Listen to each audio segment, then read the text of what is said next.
Put your headphones on, lock the door, and turn off the light. Seriously, do it. Because what I'm about to tell you is going to ruin the ocean for you forever. You know that quiet, peaceful feeling of being out on the open sea? Forget it. By the time I finish this story, the thought of deep water is going to make your stomach drop. So sit tight, don't look behind you, and let's dive right into the nightmare of the Nautilus 2. It was 3 in the morning, right in the absolute middle of the Pacific Ocean. Spot so remote that if you screamed, literally no one on Earth could hear you. The ship was a heavy-duty oceanic research vessel made of cold reinforced steel. But that night, the water wasn't acting like water. There were no waves, no wind, no sound at all.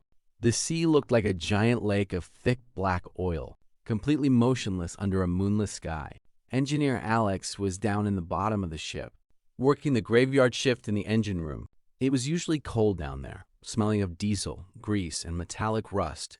But tonight, it felt strangely warm. Damp, heavy humidity filled the air, making it hard to breathe. Alex wiped a layer of thick sweat from his forehead and muttered to himself about the ventilation system breaking down again. He walked over to the main structural wall, reaching out his gloved hand to touch the steel hull to see if the engines were overheating. He pressed his palm against the wall, but instead of the hard, freezing bite of steel, his hand sank in slightly. It was soft, it was wet, and it was warm. Alex pulled his hand back with a gasp. He ripped off his work glove and looked at the wall. The dark gray industrial paint wasn't just peeling, it was melting off like hot candle wax, dripping onto the metal floor in long, dark strings. Underneath that melting paint, there was no metal. There was skin, pale, wet, living human skin, stretched tight across the ribs of the boat. "What the hell?" Alex whispered, his voice trembling in the tight space. He stepped closer, his heart hammering against his chest like a trapped bird. He reached out with a bare finger, trembling uncontrollably, and touched it. The wall twitched. It didn't just feel like skin, it reacted like skin. The moment his finger made contact, a soft, wet shudder ran down the entire length of the hallway. Alex stumbled back, slamming his hips into the central workbench. He shined his bright LED flashlight down the corridor, and his stomach turned upside down. The steel pipes running along the ceiling were turning red and soft, pulsating with a sickening rhythm. They were turning into thick, throbbing veins, pumping a dark, yellow liquid through the belly of the ship. Terrified, Alex turned and bolted up the metal stairs. But every step he took felt wrong. The solid iron steps were softening beneath his boots, giving way like wet rubber.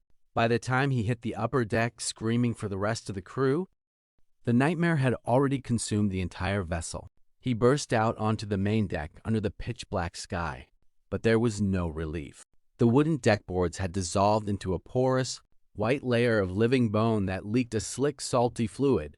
The 7 crew members were already out there in their pajamas, screaming, running around like madmen, trying to make sense of the horror beneath their feet. Captain Miller was frantically trying to call for help on the radio, but all that came out of the speakers was a low, wet gurgling sound like someone trying to speak while underwater. "Get the lifeboats down! Get us off this thing now!" Miller roared, his eyes wide with pure panic. Marcus, the youngest sailor on board, ran toward the starboard side to deploy the orange plastic lifeboat. But as he reached the edge, he suddenly froze. He tried to take another step, but he couldn't move. He looked down and let out a blood-curdling shriek. The living bone floor had melted around his heavy work boots, creeping up over his ankles like living glue. "Help me! It's pulling me down!" Marcus screamed, his voice breaking into hysterical sobs. Captain Miller and Alex grabbed Marcus by his jacket, pulling with all their strength. They pulled so hard that Marcus screamed, in pure agony as his boots snapped away from his feet. But it was too late. The living floor didn't just grab his shoes. It wanted his flesh. When Marcus pulled his legs free, a huge chunk of skin from his ankles stayed behind, fused seamlessly into the bone deck. The vessel was literally absorbing him. The ship was no longer just a wooden and steel vessel. It was matching their exact human skin tones, growing human pores, hair, and sweat glands right before their eyes. Can you imagine that? Looking down at the floor of a ship and realize it's made of the same skin on your own arm. Yeah, I told you this was going to get twisted. The ship didn't slam them with a tidal wave, and it didn't sink into the dark ocean floor. It did something much, much worse. It began to assimilate them. Within an hour, the ship was making sounds. Long, low, agonizing sighs echoed from the deep interior of the hull. The walls were breathing, up, down, in, out, in a slow, terrifying rhythm. The sea wasn't drowning the crew. The ship was using their bodies to upgrade itself, using their tissue to build a massive, living organism. Alex tried to run back to the captain's cabin to grab an axe, thinking he could chop his way out. But as he ran through the main hallway, the wall suddenly swelled outward. Thick, wet membranes shot out from the sides, slamming Alex against the bulkheads. He hit the wall hard, his bare back pressing flat against the wet, pulsating flesh of the ship. He tried to push off, but he couldn't move. The skin of the wall opened up like a soft, living sponge, wrapping over his shoulders, his waist, and his legs. Alex screamed until his throat was bleeding, thrashing his arms. But the ship's tissue was melting into his own body. He could feel the blood vessels in the wall reaching out, connecting directly into his own bloodstream. He didn't feel pain anymore. He felt a sickening, overwhelming connection. Suddenly, Alex wasn't just trapped in the wall. His nervous system was plugged into the entire vessel. When a wave splashed against the front of the boat, Alex felt a cold, stinging sensation across his forehead. When a school of deep-sea fish brushed against the bottom of the hull, 5 miles down in the pitch-black ocean depths, Alex felt a cold, slimy tickle all over his back and thighs. He could feel the coldness of the deep abyss, the crushing pressure of the sea, and the terrible, endless hunger of the thing they were floating on. On the upper deck, the rest of the crew met the same fate.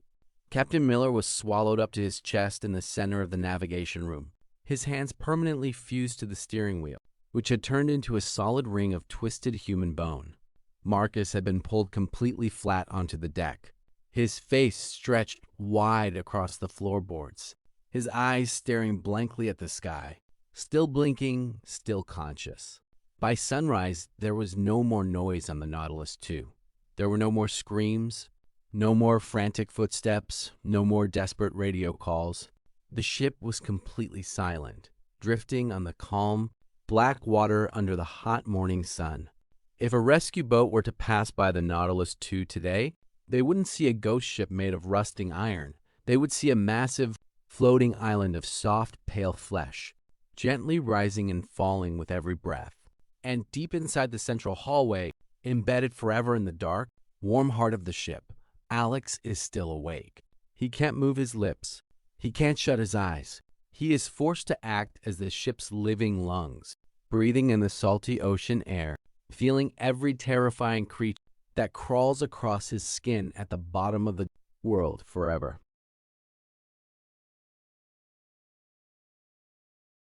All right, take a quick look around your room right now. Check the ceiling above your head. It looks solid, right? Now imagine if that ceiling vanished, and instead you were looking up at trillions of gallons of pitch-black ocean water, floating directly over you, filled with monstrous things swimming through the dark. Sounds ridiculous? Well, grab your blankets, hold on to your seat, and make sure your feet are firmly on the floor, because what happened to Captain Vance will make you terrified to ever look up at the sky again. Captain Vance was a veteran solo sailor, a man who thought he had seen everything the sea had to offer. He was crossing Point Nemo, which is officially the most remote place on the entire planet Earth. It's a spot in the South Pacific so isolated that the closest human beings to you, literally the astronauts orbiting in the International Space Station overhead. If something goes wrong out there, nobody is coming to save you. You are completely, utterly alone. It was 2 o'clock in the morning when the wind just stopped. And I don't mean it slowed down. It died instantly, as if someone had flipped a light switch. The ocean surface became as smooth as a polished sheet of black glass. Vance stepped out onto the deck of his 30-foot sailboat, the Starlight, to adjust the sails. The air was dead quiet. There was no sound of rippling water, no breeze rustling through the ropes, not even the faint sound of his own breathing echoing back. It was the kind of unnatural silence that makes the hair on the back of your neck stand up and scream at you to run. Vance checked his digital navigation monitor. The GPS screen was flickering violently, spitting out impossible numbers. His altimeter, the instrument that measures how high above sea level you are, was dropping rapidly. It read 0, then -10 meters, then -50 meters, then -200 meters. He tapped the screen hard with his knuckle, assuming the salt water had finally fried the electronics. But when he looked over the edge of his boat, his blood ran completely cold. There was no horizon. I want you to try and picture this. The boundary line where the ocean meets the sky was completely gone. Vance raised his head, looking straight up into the air, and his jaw dropped in sheer terror. Gravity had somehow snapped like an old rubber band. The entire ocean had lifted off the seabed and was now hanging directly above his boat like a giant, dark ceiling made of water. Beneath his small wooden vessel, there was nothing. No water, no seabed, just an endless black void of empty space, stretching down into infinite darkness. His sailboat was floating on a razor-thin, floating ribbon of water suspended in midair, caught right in the middle of a dead zone.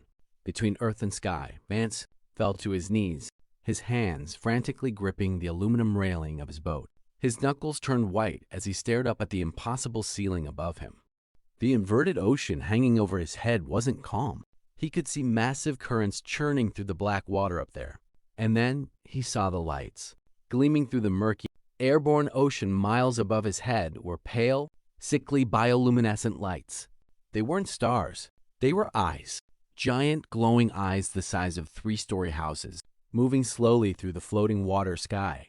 Deep-sea leviathans, creatures that were never meant to be seen by human eyes. Monsters that had evolved in the deepest, most pressurized trenches of the earth were swimming casually through the air ocean directly above his head. He watched a creature that looked like a colossal anglerfish, easily 300 feet long, propel itself silently through the sky water, its long, razor-sharp teeth glinting in its own eerie blue light. Vance couldn't move. He couldn't even process the sanity-shattering image above him. You know that feeling when you're on a roller coaster and your stomach drops right before the big fall? Multiply that by 1,000. He was trapped on a tiny wooden plank floating in the middle of empty air, staring up at a sky made of monsters. And then the sky ocean began to fall. It didn't drop as a sudden waterfall. The massive body of suspended water began to expand downward, slowly sinking toward his boat like a liquid blanket. As millions of tons of heavy water pushed down into the atmosphere, the air pressure around Vance began to spike violently. Imagine taking a deep breath, but instead of air entering your lungs, it feels like heavy, wet concrete being poured down your throat. The atmospheric pressure multiplied by 10 in a matter of seconds. Vance collapsed flat onto his chest, screaming in agony. But no sound came out of his throat because the crushing air was flattening his lungs. A sharp, unbearable pain shot through his head as his eardrums ruptured instantly, pouring warm blood down the sides of his neck.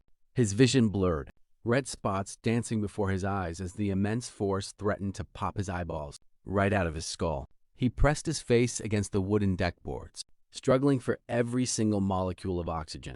Through his blurred, bleeding eyes, he looked straight up. The boundary of the water sky was now only a few hundred feet above him, lowering fast. He could feel tiny droplets of freezing sea spray raining down on his back. But it wasn't rain. It was the ocean slipping out of its suspended pocket. Then a shadow covered the faint starlight.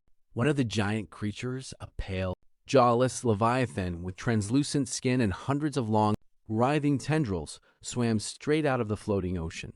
It exited the bottom of the water ceiling, breaking through the surface layer, and began to fall through the open air, drifting slowly downward toward Vance's tiny boat like a floating, fleshy mountain. Its massive circular mouth was stretched wide open, lined with thousands of needle-like teeth.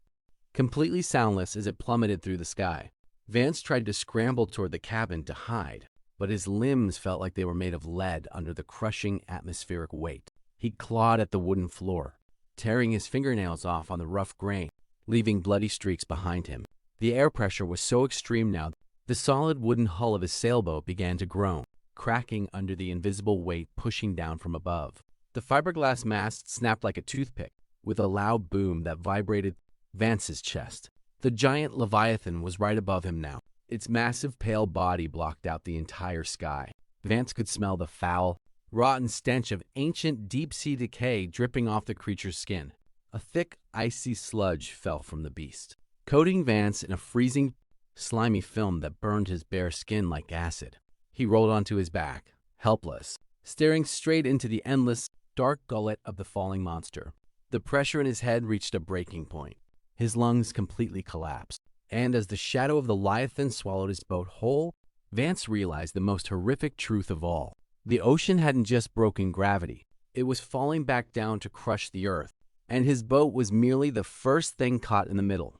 So, the next time you're sitting outside at night, enjoying the cool breeze and looking up at the peaceful stars, just remember Captain Vance, and maybe, just maybe, keep an eye on the sky, just in case it starts looking a little too wet.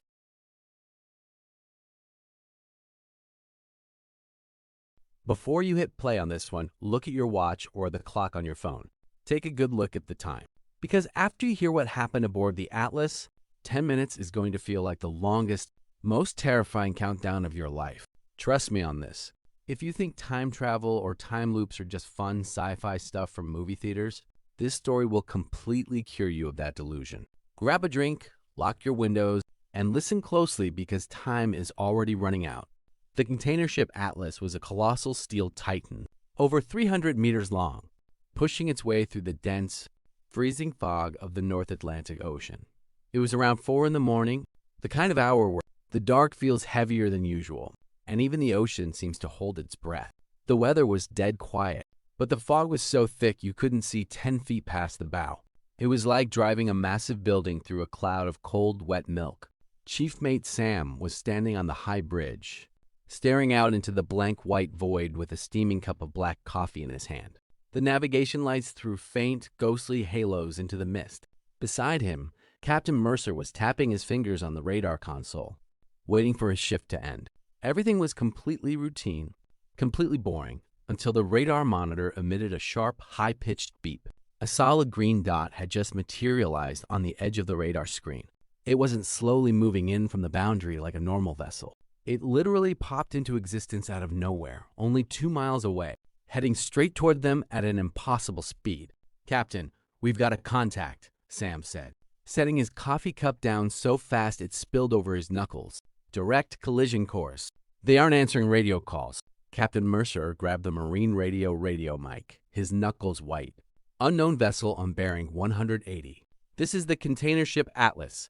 You are on a direct collision course with us. Alter your course immediately. Over." Silence. Nothing but static filled the bridge speakers. A low, rhythmic hiss that sounded strangely like heavy breathing. "Hard to starboard," Mercer barked to the helmsman. "Turn us around now." The massive ship began to bank slowly, the steel hull groaning under the pressure of the sudden turn. Sam grabbed a pair of night vision binoculars and stepped out onto the exterior bridge wing, leaning over the railing into the freezing wind to try and spot the approaching vessel. The fog parted for just a fraction of a second, and Sam's heart slammed into his throat like a lead weight. Emerging from the white wall of fog was a giant container ship. It was heading past them, dangerously close, just 30 feet away from their port side. The displaced water between the two massive ships churned into a white, roaring frenzy. But as the foreign vessel glided past, Sam felt his brain violently reject what his eyes were seeing. The ship wasn't just similar to theirs. It was an exact, perfect duplicate of the Atlas. It had the same red hull, the same blue shipping containers stacked on deck, the exact same rust spots near the anchor hatch, and even the same chipped paint on the bow. Written across the bow in large, faded white letters was the name Atlas. "What in the world?" Sam whispered, his voice catching in his chest.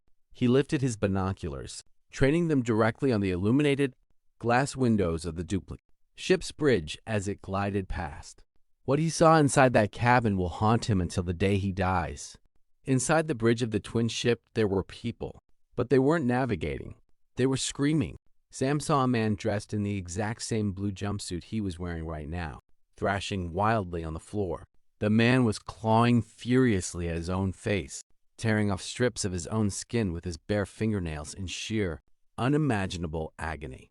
Beside him, another man, a man who looked identically like Captain Mercer, was slamming his own head against the heavy glass window over and over again, leaving smeared streaks of dark blood across the pane. Sam dropped the binoculars. He couldn't breathe. His legs felt like jelly as he stumbled back into his own bridge, his skin pale as a bedsheet. "Mercer, did you see that?" Sam choked out, his chest heaving. That was us. That was this ship."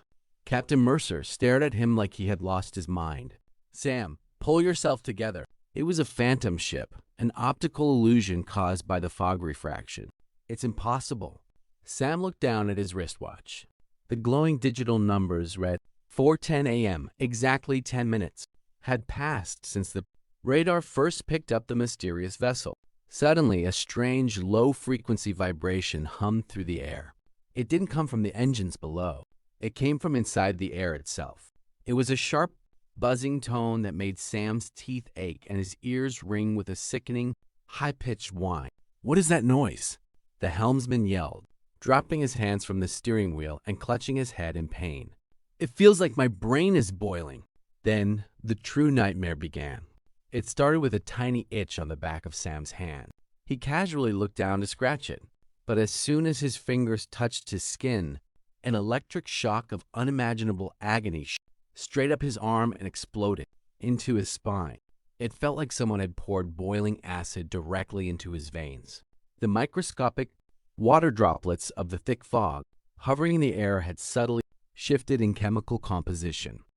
The damp sea air reacted with the natural oils on human skin had created a corrosive, flesh-dissolving chemical compound. Every time they breathed in, their lungs felt like they were filling with liquid fire. Every drop of sweat on their skin was turning into a burning, flesh-eating liquid. "Ah! It burns! It's burning me!" The helmsman shrieked, falling to his knees on the deck. He began wildly clawing at his neck, digging his fingernails deep into his skin to try and scrape away the moisture, ripping his own flesh to shreds, just like the man Sam had seen through the binoculars. Sam screamed as his own hands moved entirely against his will. His brain was screaming at him to stop, but the unbearable, searing itch overwhelmed every instinct of self-preservation. His arms lifted involuntarily, his hands reaching up to tear at his own face and cheeks, desperate to stop the burning sensation that was consuming his flesh. Across the room, Captain Mercer was sobbing hysterically, blinded by the burning sweat in his eyes. Driven completely insane by the instant overwhelming pain, Mercer staggered across the bridge and began slamming his head violently against the thick glass window, trying to knock himself unconscious to escape the agony. Thump, thump, thump. Dark blood smeared across the glass with every strike. In that single terrifying second of clarity through the excruciating pain, Sam finally understood the horror of what was happening. The ocean hadn't summoned a ghost ship. The North Atlantic was locked in a localized temporal loop, a time echo. What they had seen 10 minutes ago wasn't another vessel at all. It was their own ship, 10 minutes in the future. The sea had shown them their own inescapable, horrific destiny. Sam collapsed onto his back on the cold steel floor, his hands still helplessly tearing at his own bleeding face, staring up at the ceiling as the low-frequency buzzing grew deafeningly loud. He knew that right now, 10 minutes in the past, another version of the Atlas was sailing through the fog nearby. The past version of himself was probably holding a pair of binoculars right now, looking through the fog, watching him scream, completely unaware that in exactly 10 minutes, his turn would come. And the worst part? The loop never ends. Every 10 minutes, the ocean resets the temporal mirror, forcing the crew to relive the precise, brutal agony of their future selves forever, trapped in a nightmare where they are doomed to watch their own destruction over and over again. So, let me ask you, how much time is left on your clock right now? Because if 10 minutes have passed since you started listening to this, you might want to check the air around you, just to make sure it isn't starting to burn.